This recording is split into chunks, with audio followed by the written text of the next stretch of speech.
There's too many churches and ministry that have church on Sunday, but they never experience God. And if you need a breakthrough, He's here. I'm just here to encourage you, amen. If you can be seated, you might be seated. I'm just here to encourage you. I'm a different kind of preacher. I'm really here to edify, to build you up. If you've been in church as long as I've been in church, we've been torn down long enough, amen.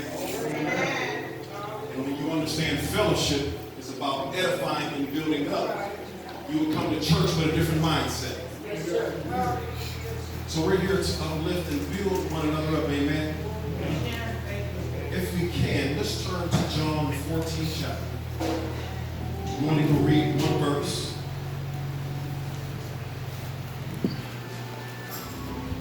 If you can stand as well. It should be John 14 chapter, verse 12. Thank God for the praise team of this house. Help me to set the atmosphere. See, praise distracts the enemy. Worship draws us close to God. See, sometimes you got to distract the enemy with your praise. Yes, sir. Yes, sir. And then when you begin to worship Him, that allows you to draw closer. Here it is, John 14 chapter, verse 12. It says, "Truly, truly, I say to you, he who believes in me will do works that I do also, and he will do greater works than these, because I am going to the Father." Father in heaven, we just come to you right now. We thank you, Lord God, for this opportunity to speak to your great people, Father God. I pray in the name of Jesus that no flesh will glory in your sight, Father God. I pray, Lord God, that you give your children to hear what you have to say, Father God. I pray, Father God, that you allow me, as I always ask, to sit in one of these seats, and your Spirit, Lord God, will begin to speak on this afternoon, Father God. I pray, Father God, that nothing will be said out of context of Scripture.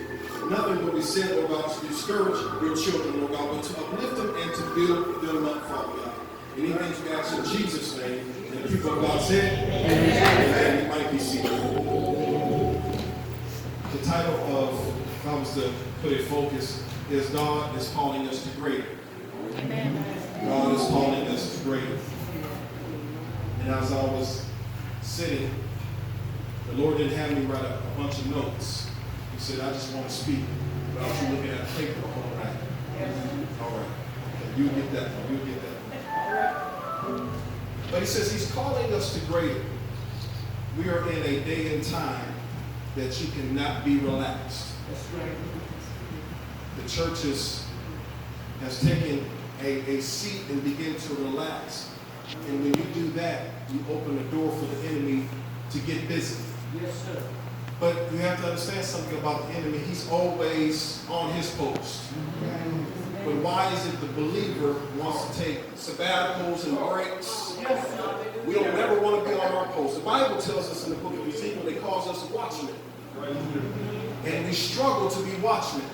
If you look at a watchman was always on his post. He was watching, he was observing, he was discerning.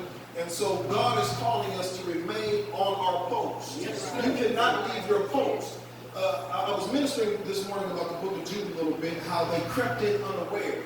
And you wonder how people, false prophets and people that don't really believe in Christ creep in the church unaware. It's because the church is not discerning, nor are you on your post. Yes, sir. Come on, preacher.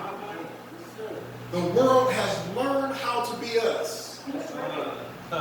They have learned how to be us. They have learned how to talk like us. And so God is saying, listen, you need to pay attention to what's going on. But he's calling us to greater. When you look up the definition of greater, he says it's a larger responsibility beyond average or normal.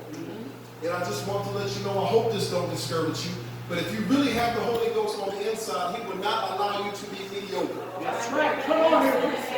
Yes, sir. Because he in himself is great. And so he has built a temple, which is our body, so he can dwell in it, because what he built was greatness. And he cannot just dwell any place. That's why the Bible says, do you not know your body is a temple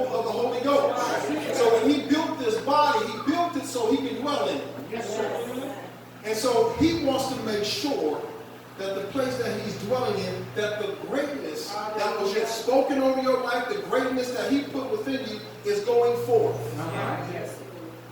He's calling us to greater. I know sometimes we have an evaluation of ourselves. You look in the mirror and you try to base how you feel about yourself, but you have to understand that God has a greater view of you than you have of yourself. Well, so true. But if I can encourage you, you keep looking in the natural mirror, but if you look in the spiritual mirror, you'll find out who you really are. And if you can just start believing in who you really are and start walking in it, you will see greater things happening. It's not to puff you up, but it's to make sure that God gets the glory. That's what this is all about. It's about God getting the glory. When Jesus walked the earth, it was nothing about himself. He always talked about the Father, and I'm only doing what the Father sent me to do. And so he set an example for us, because we are supposed to do the same thing that Jesus did. We are created in his image to fulfill the very thing that Jesus established here. Yes, sir. He didn't just come to die on the cross, suffer, bleed, and die, but he established his kingdom here. Let me say that again, because some of you looking at me funny already. And if you read the parables, you read all through the New Testament, he only talked about the kingdom. And so he was establishing his kingdom here because the kingdom was already established in heaven. And so now he told us, like I preached last Sunday, I'm going to tell you here, that he told us to occupy until he returns. So that means you cannot get comfortable in your salvation because you got to be on your post. You got to occupy. You got responsibility. Because why? He's calling you to greater. You better say that. Yes, sir. As we transition into the text, I'm not going to be long. I see some of you fanning, and I sweat real easy. And so I don't want to be before you long. I don't want to take up your whole afternoon. I'm really not a long-winded preacher. I just say what God has put in my mouth to say, and then I move out the way. Because if I begin to talk any longer than what God has told me to say, then flesh kicks in. So I've learned to discipline myself that, Lord, what is it that you want me to say? Let me say it and pray that your children hear it, so I can move out the way. So as we transition to the book of John, I guess it would be wise for me just to kind of read through the scriptures to kind of give you an idea of the context of what's going on. Because two questions was asked, and Jesus opens up with this text, and he says, let your heart not be troubled. You believe in God, believe also in me. In my Father's house are many mansions or many dwelling places. If it were not so, I would not have told you. I am going to prepare a place for you. And if I go to prepare a place for you, hallelujah, I will come again and receive you to myself, that where I am, you will be also. You know where I am going, you know the way. So the first question that was asked was from Thomas. He said, Lord, what is the way? How am I going to get to this place that you're talking about, this place of preparation? And he says, listen, Thomas, I am the way, the truth, and the life. And I was talking to Pastor Sonny on my way here that we have to understand that the gospel is confrontational. Yes, sir. That if you're a born-again believer, you're going to create some enemies because you're preaching the gospel. That's right. When you begin to tell people that Jesus is the way, the truth, and the life, they're going to have some issue with that because some people believe Muhammad is the way. Some people believe Confucius is the way. Some people believe Buddha is the way. Some people believe that there's an alternative route. But Jesus said in the scripture that I am the door. And so if he's the door, he's the only way you can enter into the house. Anybody that comes in any other kind of way, you consider a thief. And so we have too many thieves that's coming into the church because they're trying to find a way to get in, but the only way to get in, you got to come through the front door. Because Jesus is the door. I got excited about myself. Because if Jesus is the door, and I enter in the door, then everything I need is beyond that door. So you're not going to get your breakthrough until you come through the right door. You're not going to get saved, you're not going to get delivered, you're not going to get empowered until you come through the right door. Oh boy. But it says here in verse 6, Jesus says to him, I am the way, the truth, and the life. No one comes to the Father except through me. If you had known me, you have known my Father. Also from now on you do not know him, you know him and have seen him. But Philip asked the question, he said, Lord, show us the Father. That it suffices. He says, who is the Father? Now, it's sad because all the things that Jesus did when he walked the earth, you should see something. You should know something different about it. You should know. But he said, it would suffice if we just sing the Father. Jesus responds to him in verse 9, says, have I been with you this long? Have you not known me, Philip? He who has seen me has seen the Father. To ask you a question, please don't get mad at me. But when people see you, who do they see? Because everybody that's talking about I'm saved really is not saved. Everybody talking about I'm the son of the Lord. They're not the son. See, God created all, but not everybody is sons and daughters. You got to walk through the door to be a son and a daughter. So when people see you, what do they see? What do they see? Do they see the Father within you? Because if they see the Father, then that's an indication that you've been changed. That there's no way you can be in Christ and be the same. There has to be a change that takes place. The Bible says, any man be in Christ, he's a new creation. There should be a newness about you. So then I struggle when it puzzles me when I hear people talk about you saved, but there is no indication of change. Amen. Amen. And it has to be a change. That means that if you were still going to the club, struggling going to the club, doing drugs, whatever the case is, that there should be a struggle going on, that you know what you're doing is wrong and you need to come out of it. But if you're not struggling, if you're doing your drugs or you're drinking or your club life or your lifestyle, then I don't believe that you're saved. Because struggle is an indication that you're saved. Because you want to change. And so there's a fight within you.